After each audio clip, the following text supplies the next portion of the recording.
Good morning. My name is Satu Limaye. I'm the Vice President of the East-West Center, and I'm delighted today to have with me two guests from the East-West Center's Project Governance Program, Mr. Charles Olovikabo of Solomon Islands and Miss Alice Areori of Papua New Guinea. Both of them have been pursuing Masters of Law degrees at the University of Hawaii Manoa Richardson School of Law, and they've just both graduated, so congratulations to you both.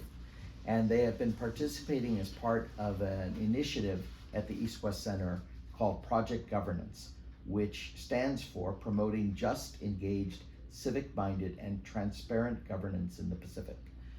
This is part of a major initiative of the East-West Center's strategic pillar of partnering with the Pacific, and we really focus on developing and equipping leaders such as Charles and Alice in this work. As I mentioned, both of recent graduates earning their Masters of Law degrees. Alice has just published 2 law review articles, and Charles himself is now an expert on a range of issues, legal and regulatory, related to his work as Senior Legal Officer at the Solomon Islands Law Reform Commission. And previously, Alice was working primarily on electoral issues, building elections integrity through partnership project, conducting election observations and trainings for state agencies, civil society groups, and provincial election offices and provincial police. So we're delighted to have them, and we're going to have a brief conversation with them about their time in the Project Governance Program. And so let me turn to our special guests, Alice and Charles. Well, welcome. Thank you both for being here, and really delighted to, first of all, congratulations on getting your master's degrees. That's Thank you so much.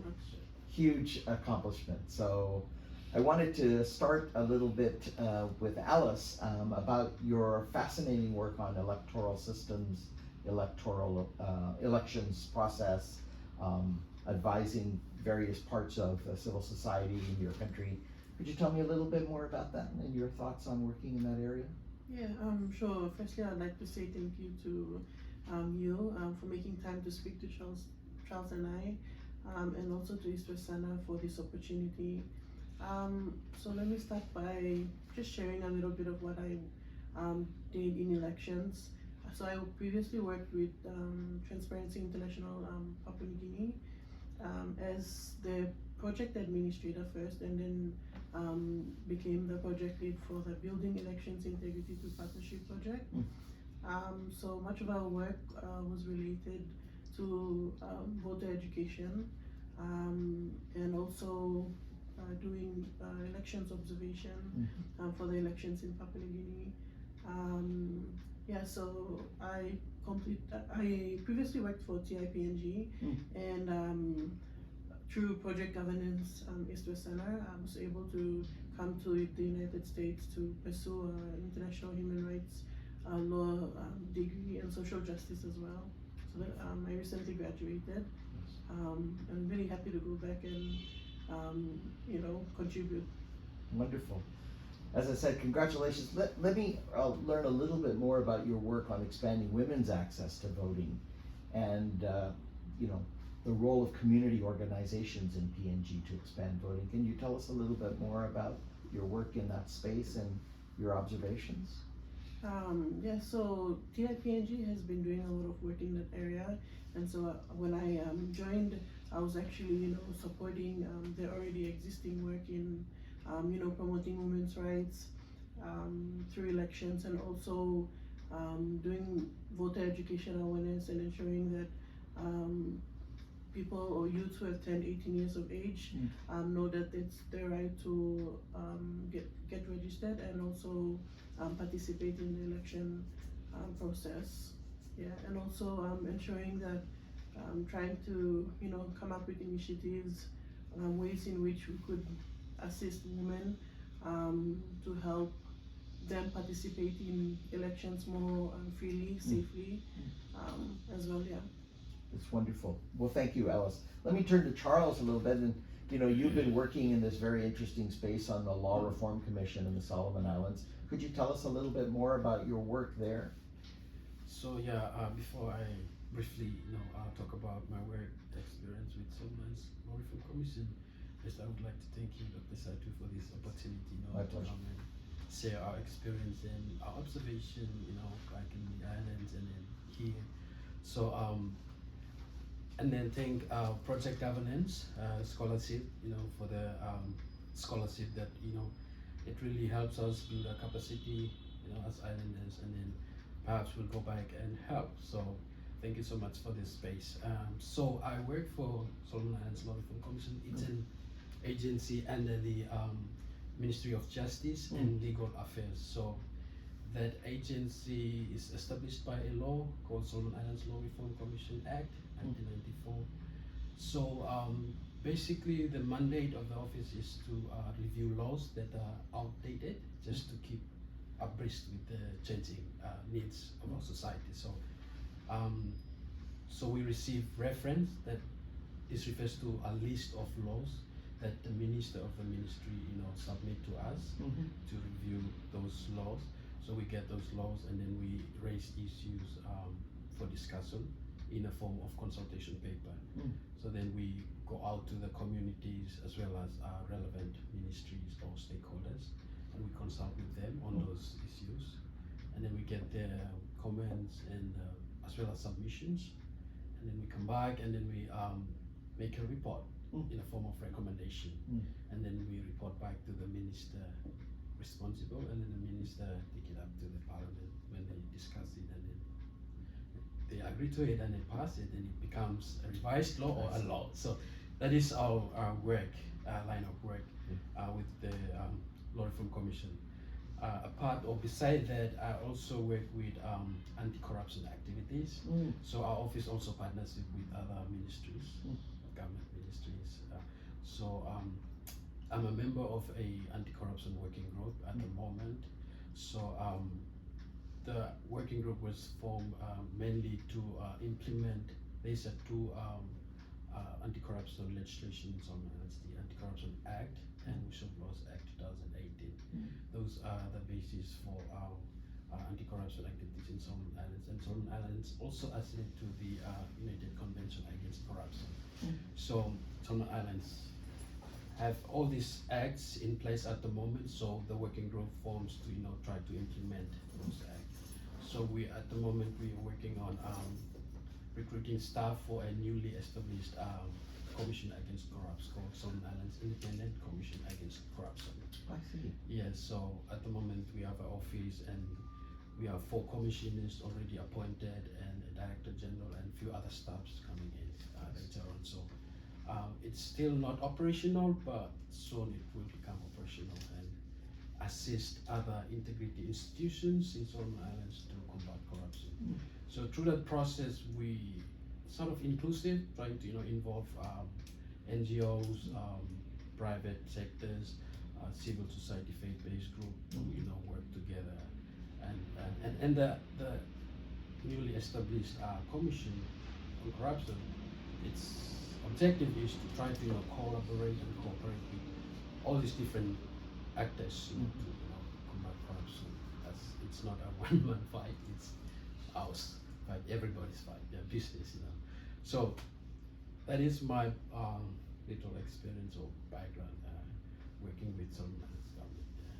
Thank you, Charles. It's fascinating to hear from both Alice and you, Charles, because your work is so interactive and integrated with from top down as part of this governance effort. So I do want to ask you, as a follow-up, Charles, a little bit about what are some areas you've described, 2 large areas, law reforms as needed to reflect needs and changes in society, and the anti-corruption effort that you described. Where is, in your judgment, Solomon's making good progress in good governance, and where do challenges remain? Well, so thank you for the question. I should say I appreciate other ministries, and other actors that back in Solomon Islands we all, trying to, provide a good institution, like responsive, just institution in Solomon Islands. At the moment, like from my observation, I think the enactment of the 2 legislation on anti-corruption is one of the way forward for Solomon Islands fight against corruption and in relation to good governance. So that is one of the flag for Solomon Islands, I suppose, I would say, It's really a way forward for us. It's all about implementation. I think it's a challenge, but we have this legislation in place.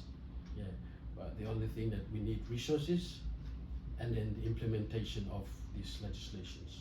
Yeah, and I think that is a way forward for Solomon Islands at the moment to have those legislation in place. Yeah. So that's it's part of an ongoing process of now taking what's written and implementing it to the next level The next level. and achieving that commission on anti-corruption, etc. Thank you very much. I want to ask both of you, maybe we'll start with Alice and then Charles, love your views on this too, so you've had this project governance, you're the inaugural fellows of the project governance program, both of you earned masters in law, which is, highly amazing and inspiring. To get a master's degree in law for anyone is a huge undertaking and a huge success. So tell us a little bit more about the experience at the East West Center, because you had the University of Hawaii Manoa educational aspect, you had living at the East West Center in our community, and you were project governance scholars, the inaugural ones. Can you tell us a little bit more about some of your impressions on these areas? Yeah, sure. It's quite an extraordinary journey, honestly. And as what I would often say, it's been the longest 9 months of my life, because our program is just a 9 months program, the shortest master's program, and I have learned so much in US. I'm learning about the United States legal system, and also meeting amazing Pacific Islanders who are also accommodated as well in the same facilities. So there's we've had very extremely good conversations and amazing experiences together, and it's been a wonderful journey. And also thankful to East West Center for the support that they've given throughout the education. I know that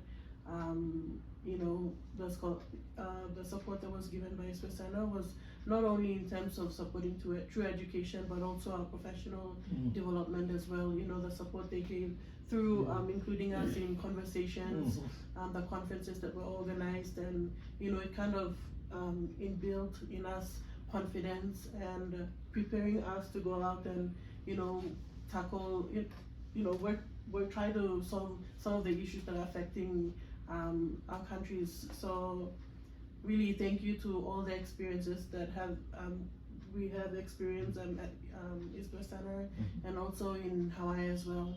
Yeah. And this was your first visit? Yes, to America and to Hawaii, obviously. Yes. So that was kind of a new setting. You had to not only do the education, but be part of this community. So that's really very inspiring to balance all of that. Yes. That's a lot to take on. New place, new master's degree, new community. And Charles, any thoughts from your experience on this front? So thank you. I also share the same experience like Alice. So coming to East West Center only, it's a big thing for as an islander. Before I came, like all my people they know even the island. So it's a big thing, like coming from Pacific Island to the state. Yeah. So it is a good experience for me, like come here and experience the legal system, the legal education, as well as the mixture of culture in Hawaii. I mean, those are a good experience for me. I learned a lot from different people, hearing views from different people from different countries. So to say that, like in Halimanoa, where we reside at the East West Center residence, there are around 300 so people living together at the residence. So, and then they come from like 40,000, sorry, not 40,000, 40 countries around the region. I mean, in the Pacific as well, Asia, and in the States. So, interacting with them and making bridges, connection with them, I think that is a way forward for as a professional person, in my legal side. And I think that is a way forward for me, to build that bridge and connection, not only with the fellow students, but also with East West Center as a community. Like they provide space that we can interact with the East West Center staff and students. So yeah, there are a lot of activities like we involved in, which is really helpful for me to come out and then expose to those activities and learn from people by just listening to them and then talking to them. And yeah, so and then also beside that, East West Center also provide like professional development for me and Alice. We participate in some of the projects like project governance activities, and then they also host conferences or meetings and then they invite us to go and speak, and then which is really helpful for our professional development. So I think that it is a great experience so far, and I'm looking forward to continue maintaining that relationship that we have with East West Center as well as with our professor at the University of Hawaii. Well, you're alumni now, so we were looking forward to you maintaining the interactions and connections. So it sounds like a terrific education, practical, as well as cultural experience is what I seem to have heard from you. So that's terrific. You came and you applied for project governance to get your degrees, to become masters in law graduates, go back to your countries to work in your respective areas of chosen expertise. Did you have other goals, and you'd heard about the East West Center before you came, so were there other goals that you had? And beyond the degree, what was an accomplishment that really you didn't expect but you thought you achieved and came away with? So for me, I just recently graduated with my LLM, my bachelor's in law degree just last year, and really it was a blur for me. I didn't know where I was gonna go, but I did know that I wanted to do litigation. And then the scholarship came through, and now it's like everything was a blur before, but now I feel like I know what I want to do now. With my experience, working with TIPNG, working with social justice issues, and voters' rights and all of that, I know that that's an area that I want to pursue, which is human rights. And now that I've recently graduated with international human rights law degree, that's an area that I want to pursue when I return home. And coming here, I was also given the opportunity to also go to court under the student practice rule in Hawaii. Oh, I see. Yeah, so I dealt with traffic cases. So that was such an amazing experience. Amazing judges, amazing prosecutors who really helped a lot with that journey. So not only did I learn from school, also with my experience in court, and working with my professor to publish 2 books. So the book is just about what the American legal system is, and how evidence can be introduced in court. PNG, there's countries that face challenges with in terms of evidentiary law, and PNG has its own issues. But the book is all about teaching Papua New Guinea and junior lawyers about what America is doing with evidence law. How do they introduce evidence in court? And these are everything that I learned through my experience with Richardson Law School, and also going to court as well. So I know everyone in PNG won't have the opportunity to come here, so might as well produce something that could benefit people back home, lawyers, especially junior lawyers.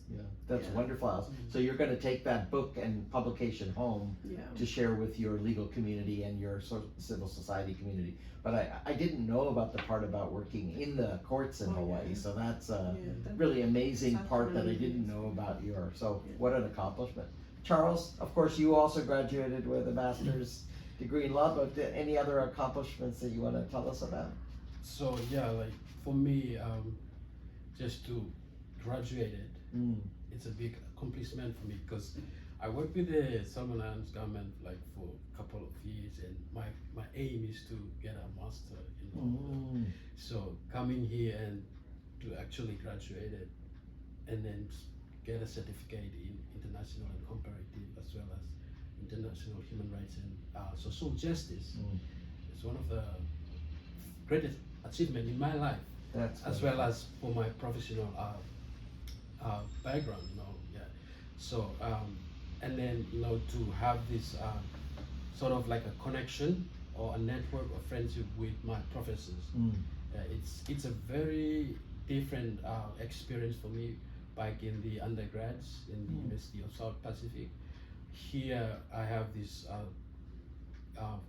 connection that I can talk to my professor, like, and there's no hierarchy, you know, like professor come and, you know, talk with us, students interact with us, and it creates a space where students are comfortable to, you know, talk to their professor and learn from them, and the professor also learn from us. So and that connection and that relationship or that network is something that I also feel like it's a very big achievement for me, not only my paper or degree, but connection with the professor, and that is a way forward for me for my legal development as well. So those are some of my greatest achievement I can say, you know, for now. Yeah. Thank you, Charles. I mean, that too is a wonderful way of putting it. It's not just the formal education and getting these two certificates in human rights and international comparative law, but also the networks you've built with the professionals working as colleagues. Right. So congratulations to you. You know, it's a natural question to ask because you are the inaugural fellows of a major program like Project Governance focused on the Pacific. You've told us about the value to you, about your work and professionals, but how would you tell other colleagues who might think about this program what the value is to the young people of the Pacific? How would you now go back and talk about this to your colleagues?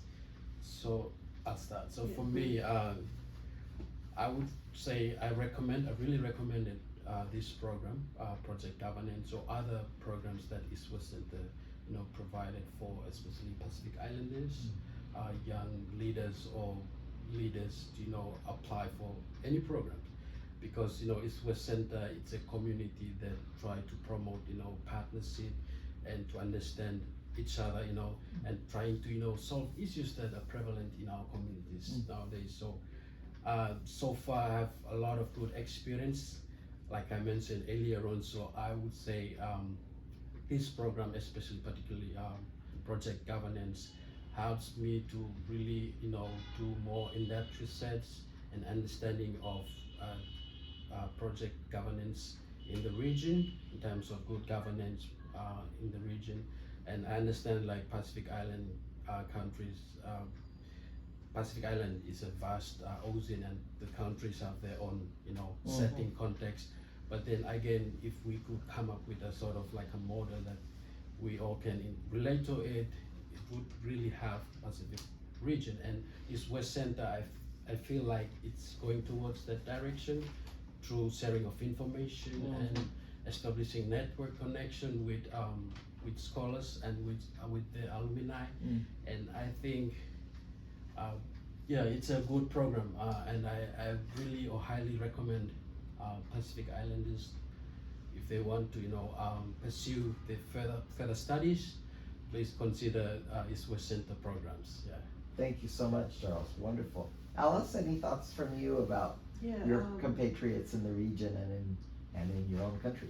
Yeah, I share the same sentiments as Charles, and definitely recommend this program to anyone who's thinking of applying to. I know that there's viewers online, so if you ever come across the East West Center program, not just Project Governance that Charles and I are under, do apply for it, because the experience that comes with it is amazing. And I guess the best part of coming through East West Center is really the conversation that happens within the kitchen of the facilities. And so you know, friends always say the greatest conversations happen in the kitchen of a housing facility. So I've had the best conversations about anything, about issues that are affecting you know, the global world right now, our countries, and we talk about what ideas we would like to bring. Of course, we won't do them immediately, but it's those conversations that really matter, and that's something that I really you know, appreciate, having to meet all these students from the Pacific. I've met Charles, who's such an amazing man and so smart, bright. Also, you know, Huma, who's a colleague of ours. We're only 3 LLM students at the Richardson Law School, all from East West Center. That's incredibly amazing. And also from the guidance from President Suzanne and also Vice President Satu. Really appreciate all that work. So if you're thinking of applying for East West Center, you're gonna meet all these amazing people. So yeah, truly recommend it. You guys are wonderful spokespersons for this program. Thank you.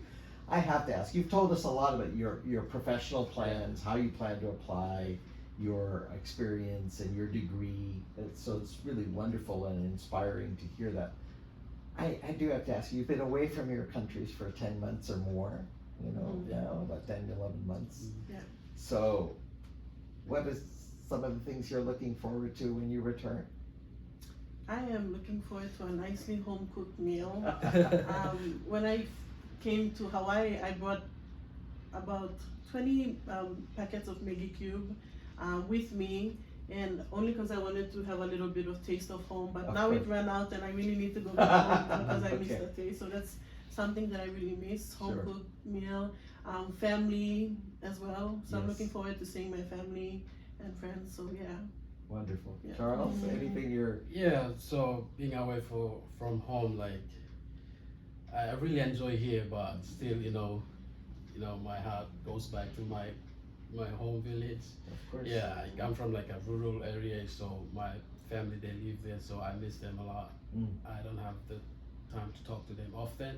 It's only like after a few months and then I talk to them, so I miss my family. So that's the first thing I look forward to, is to be greeted by my family. So yeah, I'm looking forward for going back home, and then to help with the work that I have like at home, government, and then also work with East West Center in some of their projects, because the project governance is a 5 years project. Right. So me and Alice will still stay in contact with Jim and them, the project governance team, and we really want to help when we went back to our home country.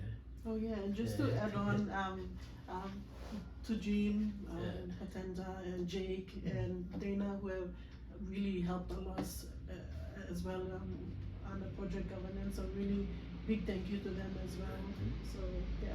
You had a wonderful team to work with in Honolulu. So thank you, and I hope you get your home cooked meals, your family reunions, and your visits back to your homes soon after you complete the next couple of days. But let me thank you very much for your extraordinary work, for making the project governance and East West Center so proud, in your own countries and yourselves and your families so proud of the amazing work you've done in your master's degrees, in your interactions at the center, representing here along with the pro fellows who are visiting as well.